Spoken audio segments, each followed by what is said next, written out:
Hey guys, we are back again with another video. This is Tojojo and you are watching Web Hacking 101. अच्छा, जिन जिन लोगों को पता नहीं है what we actually doing over here, so मैं उनको थोड़ा एक्सप्लेन कर लूँ. हम लोग यहाँ पे ना पूरा एकदम स्क्रैच से बिगिनर से लेके एडवांस तक का web application hacking, web application pen testing का सीरीज क्रिएट कर रहे हैं. राइट. उस सीरीज में हमने स्टार्टिंग किया है DVWA से, बिकॉज DVWA अगेन इम्पोर्टेंट है.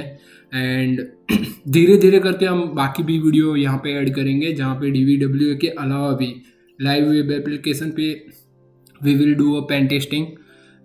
लाइक लाइव वेब एप्लीकेशन के अंदर जितने भी फिल्टर्स वगैरह होते हैं या फिर वेब एप्लीकेशन फायरवॉल वगैरह होता है, उनको बाईपास कैसे करना है, वो सारी चीज़ें हम 1 बाय 1 कवर करने वाले हैं. लास्ट वीडियो में हम लोगों ने कवर किया था ब्रूट फोर्स अटैक के बारे में. आज के वीडियो में हम लोग कवर करने जा रहे हैं OS कमांड इंजेक्शन के बारे में. So let's begin with theoretical part, then we will move into a practical part. So theoretical में क्या है, like what is OS command injection, right. So देखो, OS कमांड इंजेक्शन ना दो वर्ड से बनता है. एक तो OS कमांड और second will be a injection, right.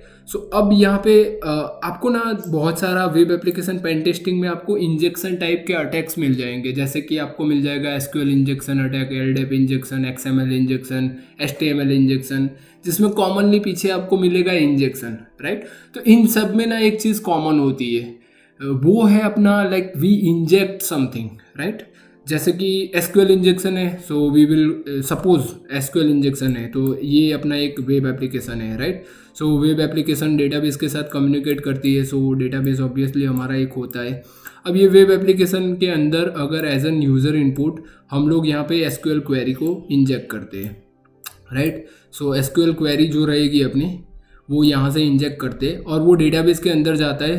Obviously database is not like a system, वो ह्यूमन नहीं है, बेसिकली वो सिस्टम है. वो क्या करता है, उसके पास जितनी भी क्वेरी आती है उसको वो कंपाइल करेगा और कंपाइल करने के बाद उसको एग्जीक्यूट कर देता है. That is a normal process. और रेगुलर जो डेवलपर का कोड था या फिर उसका लॉजिक था, वो तो कंपाइल होगा, उसके साथ साथ आपने जितना एक्स्ट्रा मलेशियस क्वेरी इंजेक्ट किया है वो भी कंपाइल हो जाता है. वहाँ पे अपने को रिजल्ट के अंदर क्या मिलता है, तो भाई एक डेटाबेस जितना है, हम जो भी क्वेरी की हेल्प से स्क्रैप करवाना चाहते हैं वो डेटा मिल जाता है, राइट. सेम टू सेम यहाँ पे है OS कमांड इंजेक्शन के अंदर.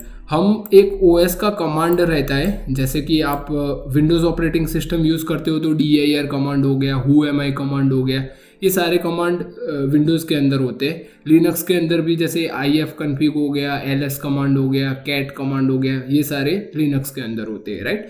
हम हमारा एक कमांड वेब एप्लीकेशन के अंदर इंजेक्ट करते हैं और वो वेब एप्लीकेशन बेसिकली उसको एग्जीक्यूट करवा देता है. वो केसेस में क्या मिलेगा, अपने को OS कमांड इंजेक्शन मिलेगा, राइट.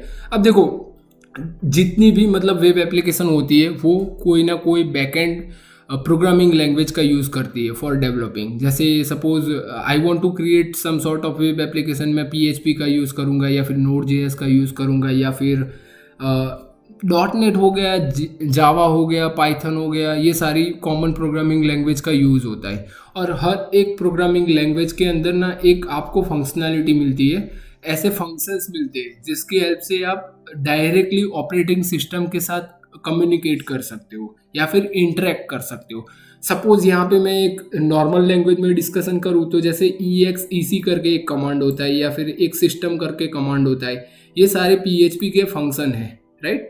ये फंक्शंस आपको हेल्प करेंगे डायरेक्टली OS के साथ. आप कम्युनिकेट करना चाहते हो तो वो केसेस के अंदर आप ये सारे फंक्शन यूज़ करते हो. अब देखो, ये पूरा फंक्शन बनाने के पीछे का रीज़न क्या है और क्यों है, तो सिंपल सी लैंग्वेज में मैं बताऊँ तो देखो, कहीं कहीं पे ना डेवलपर को ऐसी फंक्शनैलिटी बनानी होती है जहाँ पे उनको OS के साथ इंटरेक्ट करना बहुत इंपॉर्टेंट हो जाता है. जैसे नेटवर्किंग की कोई एप्लीकेशन है, जहाँ पे एक एप्लीकेशन है जो कि चेक करती है कि वेदर नेटवर्क में आपके डिवाइसेस अप एंड रनिंग है या नहीं. तो उसके लिए again you have to use OS command, क्योंकि पिंग करोगे, पिंग करने के बाद आपको पता चलेगा कि हाँ भाई पर्टिकुलर IP एड्रेस ओपन है या नहीं है.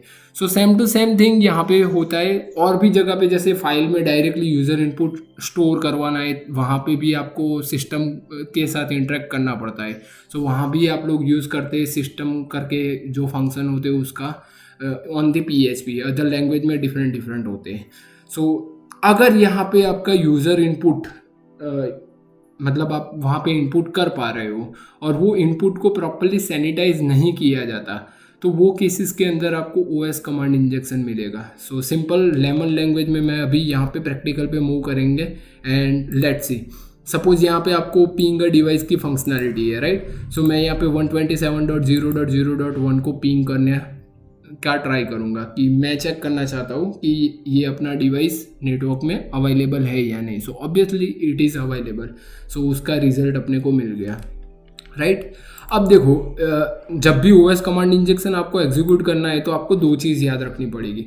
First thing, how to break stuff, like regular functionality को ब्रेक कैसे करेंगे और आपका खुद का कोड कैसे इंजेक्ट करेंगे।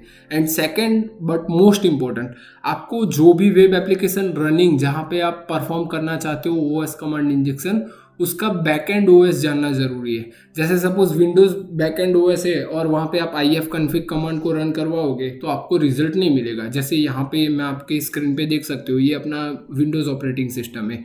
अब मैंने यहाँ पे टर्मिनल ओपन किया है। अब टर्मिनल पे मैं ifconfig लिखता हूँ और इसको एग्जीक्यूट करता हूँ तो मुझे कुछ भी रिजल्ट नहीं मिलेगा। सो ऑब्वियसली हमें जब भी लाइक ऑपरेटिंग सिस्टम डिपेंड करता है इम्पोर्टेंट, राइट। सो हमारा अभी जो एक्सेस कर रहे हैं हम जो अपनी वेब एप्लीकेशन, वो होस्टेड है अपने लिनक्स ऑपरेटिंग सिस्टम के ऊपर। सो यहाँ पे हम लोग कमांड रन करवाएंगे ls को, राइट। अब विंडोज़ होता तो dir को रन करवाते, बट लिनक्स है, that's why we use ls command. So देखो हुआ क्या, पहले तो पिंग कर लिया उसने अच्छे से।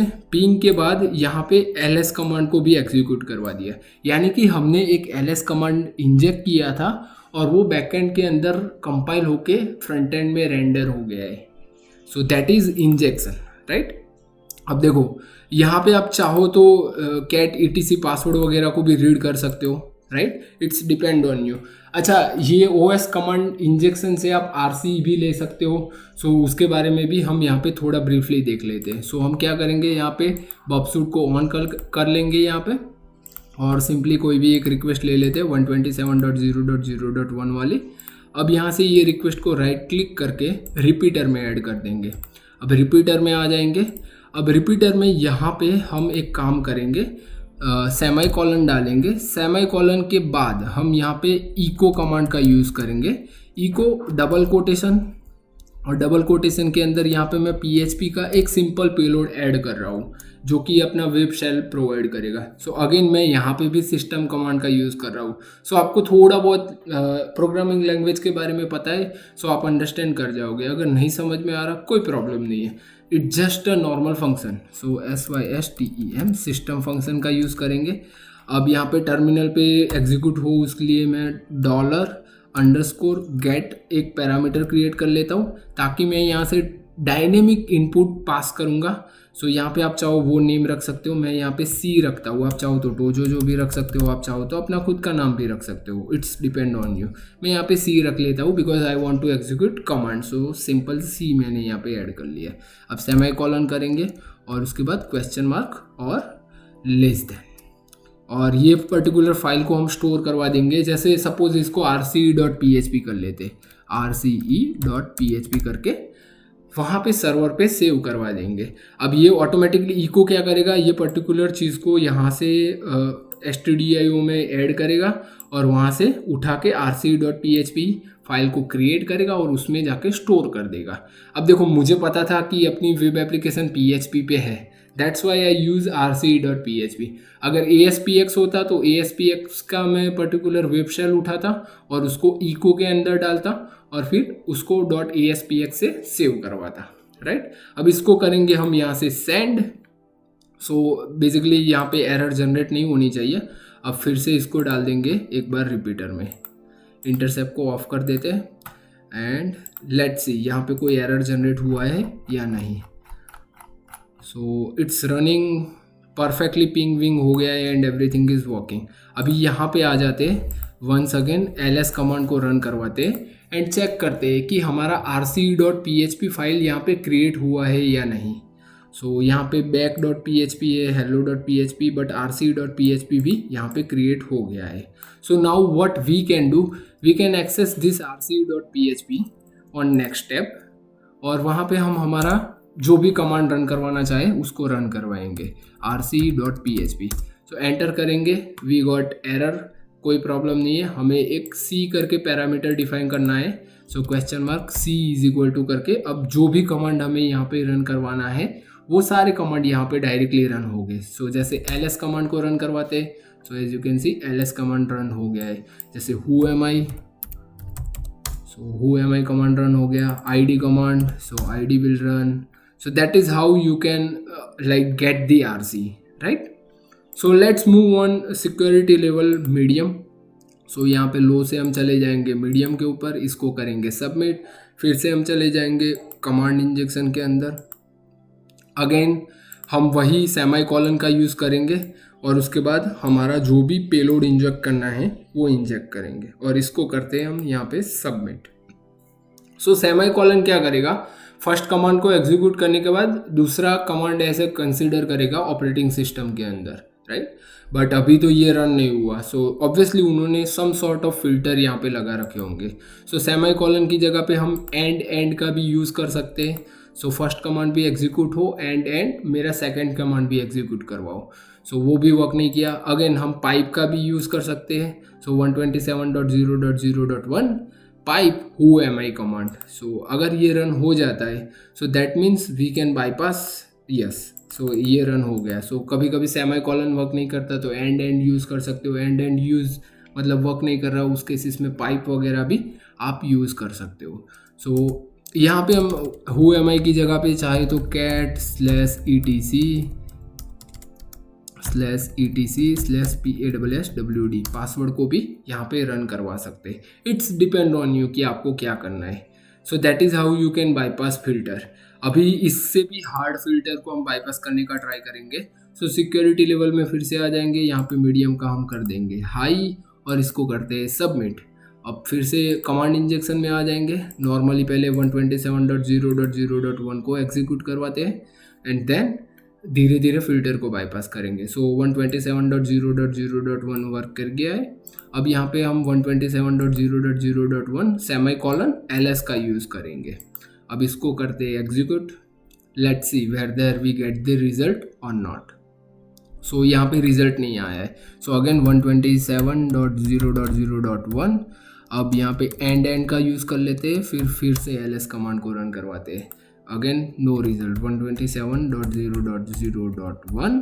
अब फिर से पाइप का यूज़ कर लेते हैं, डबल पाइप भी चल जाता है. सो लेट्स यूज़ पाइप और फिर एल एस कमांड. सो पिंग तो कर रहा है and yes this is working, right. So that is how you can bypass filter. Single pipe work नहीं किया, डबल पाइप का यूज़ कर सकते हो, बैक स्पेस से भी बाईपास कर सकते हो and there is multiple way. So it's depend on you. जैसे यहाँ पे मैं ये वाला पाइप को हटा के भी ट्राई कर सकता हूँ, right. So that is how you can bypass filter. So यहाँ पे आप चेक कर सकते हो फिल्टर एज वेल. सो उन्होंने क्या क्या कर रखा है. सो सिंपली ये सारे डिफरेंट है जिसको उन्होंने फिल्टर आउट कर रखे हैं.